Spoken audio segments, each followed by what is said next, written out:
Bonjour à toutes et à tous, merci beaucoup d'être avec nous sur TV Finance pour la suite de vos programmes matinaux. On retrouve tout de suite votre émission bimensuelle dédiée aux matières premières agricoles, la lettre de l'acheteur, le live, le Minimax sur les matières premières agricoles en partenariat avec placedelabourse.fr.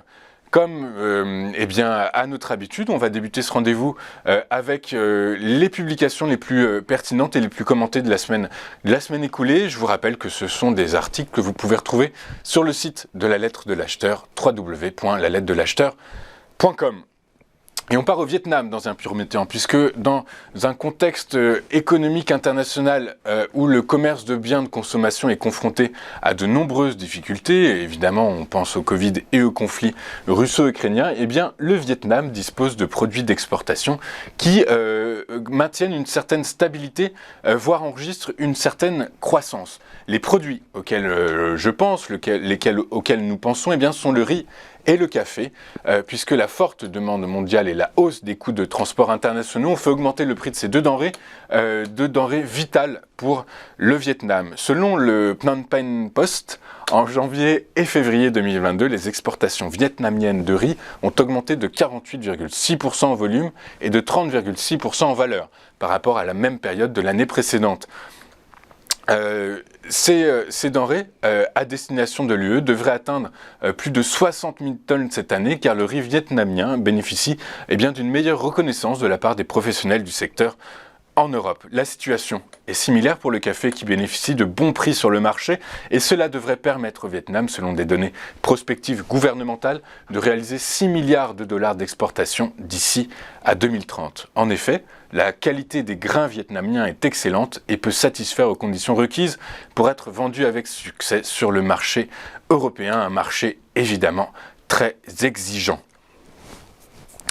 Des inquiétudes de plus en plus vives se font entendre concernant une éventuelle pénurie de céréales, d'huile, de viande, de lait, de légumes et de fruits en Chine. Et ce, en raison de la hausse continue de leurs prix dans le monde, causée toujours par le Covid et les tensions géopolitiques. De nombreux pays ont même imposé des restrictions à l'exportation de blé et d'autres céréales après que les prix des grains aient considérablement augmenté sur le marché international cette année. Cependant, de telles inquiétudes ne sont pas fondées au pays du soleil levant, puisque les prix des céréales n'ont connu qu'une hausse modérée.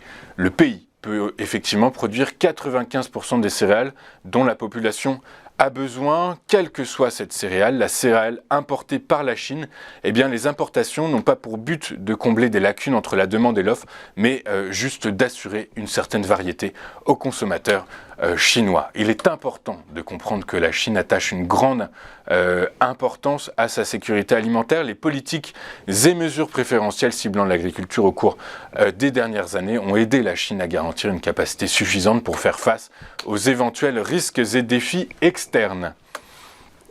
Faudra-t-il produire plus de blé en France pour pallier l'absence d'importation ukrainienne? Le vice-président de la FNSEA y est favorable. Pour ce dernier, tous les pays qui ont des conditions climatiques comme celles de la France et de l'Europe et qui disposent de quelques terres pourront les cultiver d'urgence. Il faut savoir que pour avoir du blé, on va les semer en automne prochain et qu'on n'en aura donc pas avant juillet 2023. Alarmiste est-il, mais avant de résoudre un problème tel que celui-ci, tâchons de savoir s'il existe. En somme, le risque de pénurie existe-t-il? Pour sa patronne, Christine Lambert, présidente de la FNSEA, il n'y aura pas de pénurie, mais il y aura des augmentations de prix. Les engrais ont augmenté de 138% l'année dernière, et ça devrait continuer puisque les carburants ont augmenté de 55%, l'alimentation du bétail de 20%. Tout cela concourt à des hausses importantes de charges pour les agriculteurs, a-t-elle indiqué dimanche dernier sur une radio très connue. Sur l'impact dans le monde, la représentante de la fédération souligne que dans d'autres pays, c'est plus grave encore, puisque ce sont des pénuries qui s'annoncent comme en Égypte, qui dépend à 50% du blé russe, ou en Turquie à 70%, et bon nombre de pays africains également. Voilà pour cette sélection des meilleurs articles publiés cette semaine sur le site de la lettre de l'acheteur. On va marquer une pause et on se retrouve juste après avec votre interview. Que l'on va vous repasser. Il s'agit d'une interview de Louis Ponty. Louis Ponty qui a est à la tête de la marque La Ferme de Louis. Voilà, c'est une interview enregistrée, mais on vous la repasse avec plaisir et on se retrouve juste après avec Mathieu Driol. À tout de suite sur TV Finance dans le live, la lettre de l'acheteur, le mini-mag consacré aux matières premières agricoles en partenariat avec place-de-la-bourse.fr. À tout de suite sur TV Finance.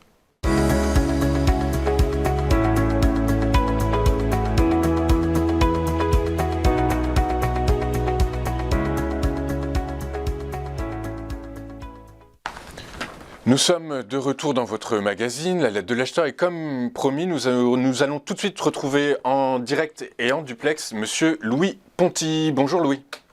Bonjour. Bonjour, je vous remercie beaucoup d'être avec nous ce matin. Je rappelle que vous êtes un jeune éleveur et un jeune distributeur puisque vous engraissez des bœufs et vous distribuez vos produits finis sous la marque de la Ferme de Louis. Vous êtes descendant d'une longue lignée d'agriculteurs puisque vous êtes la 5e génération à travailler dans votre ferme qui se trouve à Monceau-sur-Dordogne en Corrèze. Et vous êtes le chantre du local puisque dans un contexte de concurrence accrue entre territoires, vous souhaitez vous distinguer, vous caractériser pour mettre en avant les atouts et potentiels de votre pays. Louis, je vous remercie donc beaucoup d'être avec nous et comme on l'a compris, vous êtes donc issu d'une longue lignée d'agriculteurs. Ma première question tient à savoir s'il est nécessaire de grandir dans le sérail pour devenir exploitant agricole aujourd'hui, Louis. Aujourd'hui, pour mon cas, je dirais que non, parce que c'est vrai qu'étant du milieu, la première chose qu'il faut, c'est le savoir-faire et l'amour du métier. Aujourd'hui, je l'ai depuis que je suis tout petit. Moi, je suis pas du tout issu du milieu au niveau scolaire. J'ai fait un bac général, un bac économique et social, et j'ai enchaîné avec un DUT gestion entreprise et administration. Donc, je dirais que non. Aujourd'hui, l'amour du métier est la première chose, et pour moi, c'est primordial de l'avoir pour pouvoir exercer. D'accord, effectivement, on comprend bien que c'est une vocation, mais qui doit de toute façon se compléter aujourd'hui dans notre monde par des connaissances en gestion, en économie, en marketing, en compta. C'est évidemment extrêmement important. Je disais en introduction que vous engraissez vos bœufs. Est-ce que, alors pour un Parisien comme moi, engraisser, moi je pense au gavage des oies, est-ce que c'est la même chose pour vos bœufs, Louis ? Non, je pense que le mot engraissement, oui, c'est ce qu'on fait, mais c'est pas le- Aujourd'hui, nous, on parle de finition. Aujourd'hui, nous, on rentre des vaches qui ont vécu 80% de leur vie en pâturage, donc sont des vaches à l'herbe. Nous, aujourd'hui, on les rentre dans un bâtiment, donc elles sont pas enfermées par quatre murs, elles ont une belle vue devant elles, comme on peut voir sur la photo.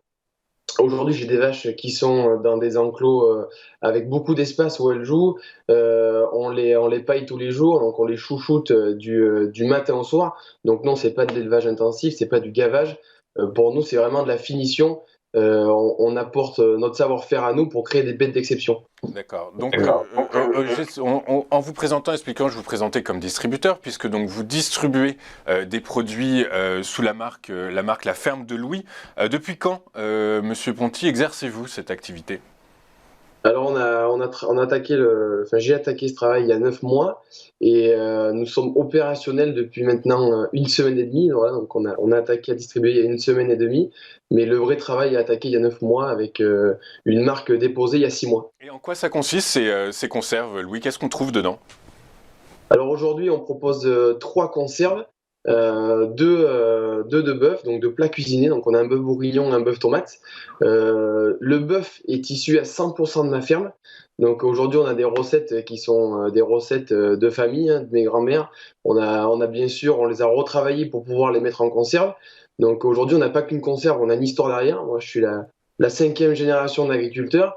Et ensuite on a une dernière conserve, pardon. Ce sont des riz de veau aux champignons. Et là, moi, j'ai mon papa qui est marchand de bestiaux, et c'est des riz de veau qui sont issus de veaux fermiers de race limousine et 100% d'éleveurs corréziens. Ça a l'air excellent ce que vous nous proposez. Est-ce que moi, particulier, je peux commander vos produits ou pour l'instant c'est que du B2B, Louis ?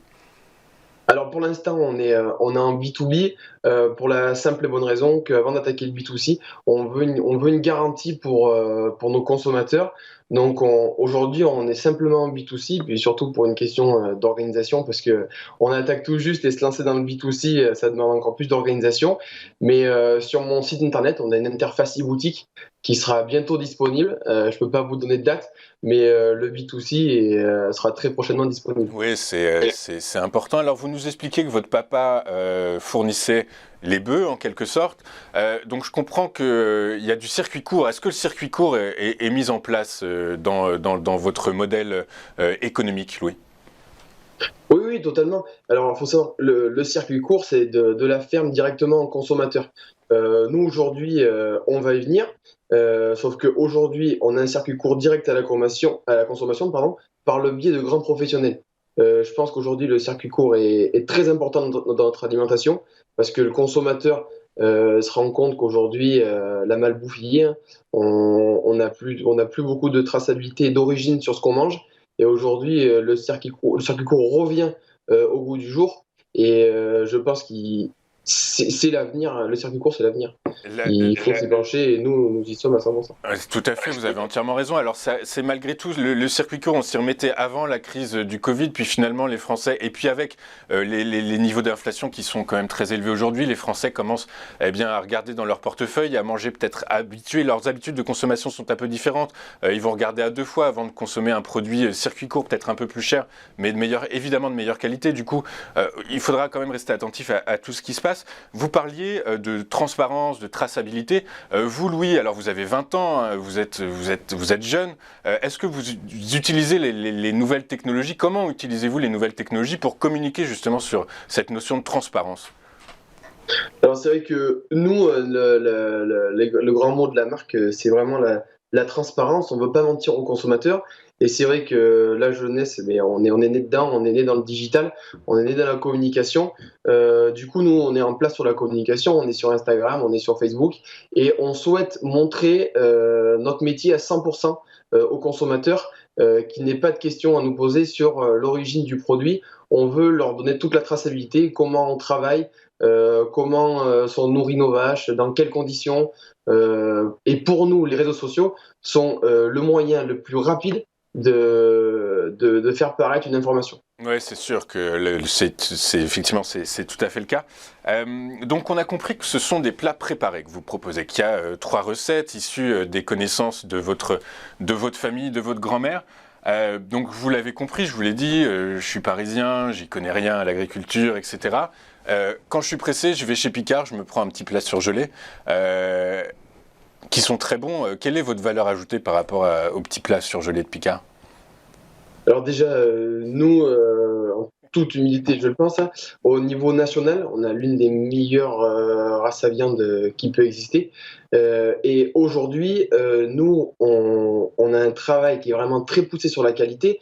Bon, déjà, on a la qualité de la viande. Et aujourd'hui, c'est vrai que vous achetez une conserve de bœuf, vous allez en trouver à 9 euros au supermarché, il n'y a pas de souci. Mais aujourd'hui, moi, je vous garantis que sur 98% de mes conserves, je vous dis 98% parce que c'est un travail artisanal, donc on ne peut pas tout maîtriser à 100%.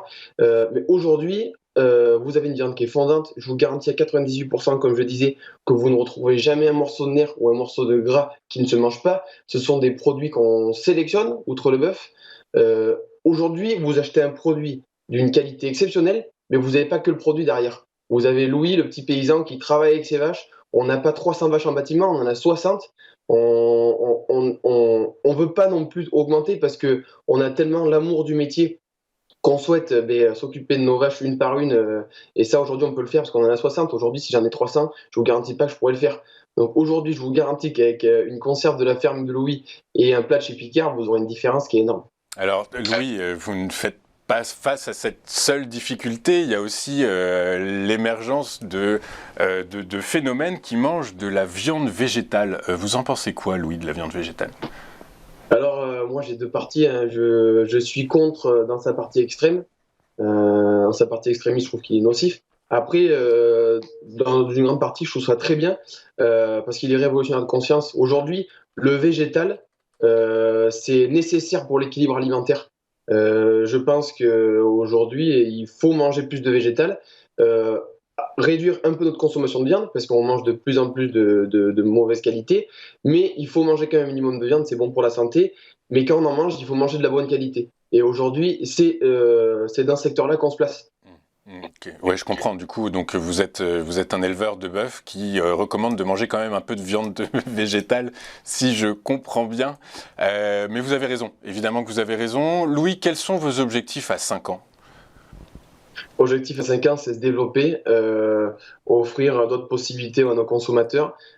Pourquoi pas pouvoir faire de la découpe en vous vendant des côtes de bœuf, tout ça, enfin, faire autre chose que de la conserve, mais tout en restant dans la transparence. Aujourd'hui, si je peux dans 5 ans faire des visites de ma ferme, faire des petites émissions comme aujourd'hui, Vous c'est le sûr ferez, qu'on y sera et je nous serai. vous le ferez avec plaisir. Merci beaucoup, Louis, pour votre temps, d'avoir été avec nous ce matin.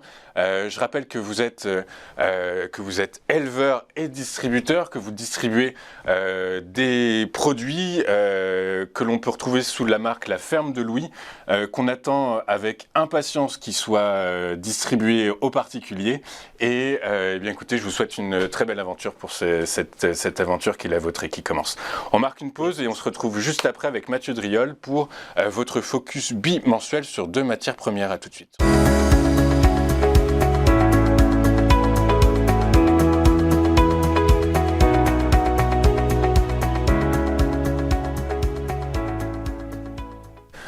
Nous sommes de retour dans le Minimac de la lettre de l'acheteur et comme convenu, nous retrouvons tout de suite en direct et en duplex Mathieu Driol. Bonjour Mathieu.